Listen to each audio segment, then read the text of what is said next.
queria falar sobre um tema que vocês tratam no filme, que em um certo momento do filme, o Don Quixote, ele entra numa peça de teatro, e ele com o Sancho Panza ali, e a peça de teatro chama A Vida é um Sonho, A Vida é Sonho, né? E fala muito sobre liberdade, né? Sobre o príncipe que tá preso ali, e ele fica revoltado com o príncipe estando preso ali. Eu consegui ver ele revoltado, consegui entender um pouco o personagem, mas um pouco do ator também. O que vocês queriam com essa cena? E o que é essa mensagem de liberdade, deles se sentirem presos, talvez, também pode se refletir até no próprio diretor. O que você sente com isso? Explica um pouco essa cena pra mim.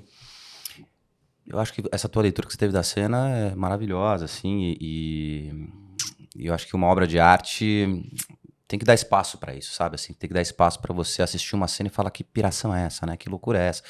Que reflexão é essa que isso me provocou? Eu tenho minhas motivações pra colocar A Vida é Sonho, assim. A primeira delas é que, primeiro, eu sempre gostei muito desse texto do Caldeirão de la Barca. Segundo, porque eu montei essa peça com o grupo. Essa peça foi montada já há uns 15, 16 anos atrás. Aí, de novo, vem a premissa pedagógica, assim. Eu falo, cara, eu preciso contemplar o Daniel, por exemplo, que fez o Sergismundo naquela época, que fez brilhantemente, e queria revisitar esse personagem. Falei, então, eu vou dar esse presente pro Daniel. Ele vai fazer, ele é o Sergismundo, sabe assim? Você vai refazer esse personagem e você vai fazer esse personagem na companhia da sua noiva, porque eles são noivos, né? O Daniel e a Carol, e vocês vão dar um beijo em cena. E eu acho que tudo isso desencadeou uma alegria, uma vontade de fazer a cena, sabe? E é claro que existe uma simbologia por trás ali do texto, né? Do Caldeirão de la Barca, que dialoga diretamente com o universo do Cervantes, né? Assim, o Don Quixote é um sonhador, e aí ele vai assistir uma peça chamada A Vida é Sonho, que tá propondo justamente essa confusão, essa discussão, o que é sonho, o que é realidade. Então é melhor viver no sonho se a tua realidade é opressiva, mas se você vive somente no sonho, você não transforma a realidade. Então você precisa usar o sonho como uma plataforma para você exercitar seu pensamento, exercitar a sua força e tomar alguma atitude, né? Então são essas discussões que A Vida é Sonho está propondo, além do fato de que eu queria muito resgatar no nosso Don Quixote um elemento que tem no próprio Don Quixote, que é esse momento em que ele enxerga uma peça de teatro e percebe que aquela loucura ficcional é verdade, né? É verdadeira pra ele, entendeu? E essa magia do teatro, né? Essa magia do teatro, essa coisa encantadora, assim, que eu falei pra você antes, né? Você sabe que é mentira e ao mesmo tempo você identifica a verdade. Mas isso, no nosso Don Quixote, desencadeia uma crise muito forte. Uma crise de identidade, né? Ele sai correndo, desesperado. Pergunta o que é real, né? Ele fala, quem sou eu? Eu não sei mais o que é a vida, eu não sei mais o que é a realidade, eu não sei o que é teatro, quem sou eu? E eu vou te dizer, acho que essa é uma pergunta que muita gente se faz em muitos momentos da sua vida. É um tema universal, né? Isso que eu acho legal do filme, ele traz a liberdade, a identidade, são temas muito universais que qualquer pessoa vai se identificar. Eu acho que isso é muito legal. Eu ia fazer essa pergunta, eu tinha escrito essa pergunta primeiro assim, o que isso sobre liberdade diz para as pessoas com síndrome de Down? E aí eu comecei a pensar assim, na cena, e comecei a olhar quem sou eu, o que é real, o que é sonho, e comecei a pensar, não é só para síndrome de Down isso, não é pessoas com síndrome de Down. Eu também tenho essas questões, todo mundo tem essas questões, né? Então, por isso que eu até fiz a pergunta assim, o que também representa pra você, o que representa pra vocês? Porque eu acho que isso é um grande acerto, assim, pelo que eu como leigo total do filme, né? É um acerto de, assim, não ser só sobre pessoas com síndrome de Down. Eles estão ali falando sobre a realidade deles, só que eles interpretam personagens que não têm síndrome de Down, e eu, que não tenho síndrome de Down, me identifiquei em muitos momentos ali, sabe?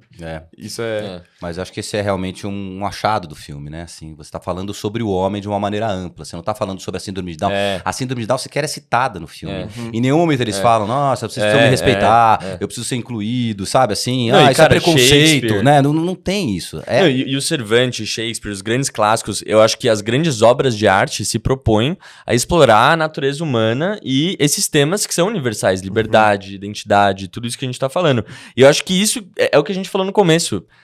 Desde o início a gente falou, a gente vai fazer um filme, ponto. E é um filme que vai discutir questões universais que qualquer pessoa vai ver e vai se identificar, sabe? E o Don Quixote, ele não oferece uma saída, assim, né? Se você pegar o original do Cervantes, o Don Quixote morre no final, né? Ele perde aquela luta com o Cavaleiro da Lua Branca, fica muito mal, ele vai pra casa, ele recupera a sanidade, e ao recuperar a sanidade, ele morre. Então tem uma pista aí que o Cervantes dá, né? Assim, se você tá impregnado de realidade na sua vida, isso pode ser muito nocivo à sua saúde, né? Você ficar excessivamente realista, assim, é preciso flertar com o sonho, é preciso viver o sonho, é preciso até realizar o seu sonho, né? Tem uma frase do Daley Wasserman que é assim, o problema da vida não é você ver a vida como ela é você não ver a vida como ela pode ser. Isso é foda, isso aí é pra tá no corte, né? Você precisa de uma pausa pra gente pensar. Exato, assim. Já pega a minutagem aí, pega a minutagem. Mas de qualquer maneira é isso. Isso nem é uma frase do Cervantes, é uma frase do Dale Wasserman, que foi o cara que escreveu O Homem de La Mancha, mas de qualquer maneira que dialoga com esse universo do Don Quixote. Então, é isso, ele oferece essa pista, assim, você tem que ter a conexão com a realidade, mas você não pode perder a conexão com o seu sonho, com as suas vontades, com os seus desejos, com a sua necessidade de encontro, e com o olho no olho, e com esse abraço coletivo, né? Acho que o filme ele dá essa pista, esse filme é muito redentor no final, ainda mais nessa época, né? Eu falei, esse filme tem que terminar com um grande abraço. A história do Don Quixote tem que terminar com um grande abraço. Por isso que a gente tem aquela cena do abraço em câmera lenta. E a cena do abraço em câmera lenta se redimensiona num momento pós-pandêmico, onde eles não podiam se abraçar. Onde ninguém podia se abraçar. Então, quando eu fiz essa cena, a gente estava vivendo ainda a Covid, quer dizer, todos eles foram testados, todos eles foram, né? A gente se cercou de precauções, mas eu falei, tem que ter um grande abraço. Quando o Don Quixote fala, eu sou o Don Quixote de La Mancha, quando ele assume o sonho como um meio de vida, como ele assume, né? E todos eles falam assim, eu sou sua heroína, né? Eu sou o seu melhor amigo. Essa cena é muito... Essa cena é muito linda, né? Muito. Assim, é muito linda, porque você fala, cara, o teu sonho fez acordar em mim a vontade de ser outra coisa, né? A própria Dulcinea que menosprezou ele o filme inteiro, né? Exato, fala, eu sou o seu amor, né? Assim, então todo mundo quer viver o delírio do Don Quixote porque o delírio dele é melhor do que a vida real. E aí, quando ele assume que ele vai viver o sonho do Don Quixote e tem aquele abraço, na verdade, esse abraço se redimensiona diante do fato de que tava todo mundo querendo se abraçar naquela época e ainda hoje. Tá todo mundo querendo se abraçar. A gente apostou na volta, a gente apostou na vacina e a gente celebrou a vacina, porque depois da vacina a gente pôde voltar a se abraçar, voltar a se encontrar. Para os atores com síndrome de Down, a pandemia foi um momento muito difícil, assim, eles relatam algo em relação a isso? Eu acho que foi difícil para todo mundo, inclusive para eles, né? Talvez tenha sido muito difícil para eles, mas eu não sei dimensionar se foi mais difícil para eles do que foi difícil para mim ou para você. Né? Acho que cada um teve o seu grau de drama, o seu grau de angústia. Eu, por exemplo, vivia a angústia de achar que eu não tinha mais serventia no mundo no mês de março. Eu falei, cara, é isso, eu sou um ator, eu sou um dramaturgo, eu faço teatro e não vai ter mais teatro. Eu sou um professor, um arte educador e não vai ter mais encontro presencial. Então, o que eu vou fazer? O que eu vou fazer? E aí eu cheguei à conclusão de que a única coisa a fazer era não deixar a peteca cair, porque eu tenho 2 filhos pequenos. E eu falei, eu como artista, eu como educador e eu como pai, eu não posso sucumbir à tristeza, eu não posso sucumbir à depressão, eu não posso deixar que esse movimento contamine os meus filhos. Então eu era um mensageiro da fé dentro da minha própria casa. Eu falava, gente, vamos lá, vai passar, vamos deixar tudo arrumado, vamos fazer um almoço delicioso, isso nos primeiros dias, né?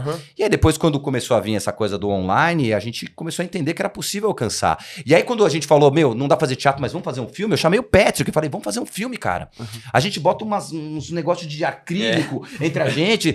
A gente fez um Romeu e Julieta lá na escola, onde os atores ficavam a 3 metros um do outro. Mesmo? Eles não pegam na mão, o Romeu não pega na mão da Julieta, não tem beijo, não tem abraço, não tem nada. Porque eles não podiam se encostar. Mas era o possível a ser feito naquele momento. Eu era um mensageiro da fé. E aí eu falei assim, eu vou ser um mensageiro da fé nessa pandemia, cara.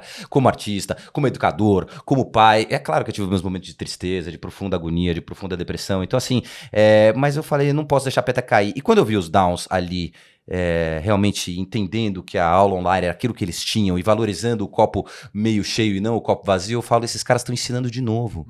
Eles estão ensinando que é importante você valorizar o que você tem e não o que você perde.